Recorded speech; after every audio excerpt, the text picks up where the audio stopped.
మన మనస్సు అనే యమునా నదిలో కొందే అహంకారం, క్రోధం అనే విషసర్పాలు ఉంటాయి. భగవంతుడనే జ్ఞానాన్ని మన హృదయంలోకి ఆహ్వానిస్తే ఆయన ఆ వికారాలను అణచివేసి మన జీవితాన్ని పవిత్రం చేస్తాడు.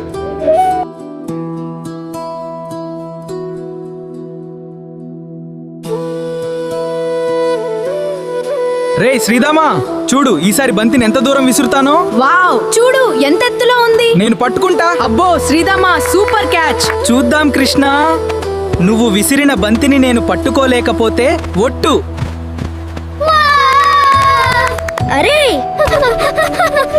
అటువైపు వెళ్ళకండిరా, అటువైపు యమున నీరు నల్లగా ఉంది, అక్కడ విషం ఉంటుంది, జాగ్రత్త.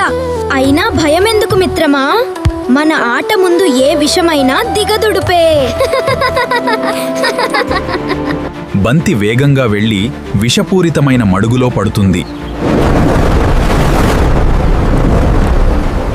అయ్యో, బంతి నదిలో పడిపోయింది, అటు వెళ్ళకండి. ఆ నీటిలో కాళీయుడున్నాడు, ఆ నీరు తాగితేనే పక్షులు చనిపోతున్నాయి. నా బంతి నాకు కావాలి. ఆ కాళీయుడు మన యమునను పాడు చేస్తున్నాడు, అది తప్పు. నేను వెళ్తాను. కృష్ణ వద్దు వద్దు, దూకకు. యశోదమ్మకు తెలిస్తే ప్రాణం ప్రమాదం. వద్దు కృష్ణ వద్దు. భయపడకండి మిత్రులారా, నేనిప్పుడే తిరిగి వస్తాను. ఎవడ్రా నువ్వు? మృత్యువు ముఖంలోకి నడిచి వచ్చావు. నా విషపు గాలికి లోకమే వణికిపోతుంది. నువ్వెంత అల్ప మానవుడివి. కాళీయా, ఈ నది అందరిది, నువ్వు దీన్ని విషపూరితం చేస్తున్నావు. నీ గర్వం అణచడానికే నేను వచ్చాను. అంత సాహసమా? నిన్ను ఇప్పుడే నా చుట్టలతో నలిపేసి మింగేస్తాను. కృష్ణ, నా తండ్రి, ఎంత సాహసం చేశావు నాయనా. బయటకు రా, ఎవరైనా వెళ్ళి నా బిడ్డను కాపాడండి. అమ్మా భయపడకు. మన కృష్ణుడు సామాన్యుడు కాదు, వాడు చేస్తున్నది ఆట మాత్రమే. దేవా జగన్నాథ, మమ్మల్ని కరుణించు. మా భర్త చేసిన తప్పును క్షమించు. నీ పాదాల తాకిడితో అతని పాపాలు తొలగిపోయాయి. అతనికి ప్రాణభిక్ష పెట్టు. ప్రభూ, నన్ను క్షమించు.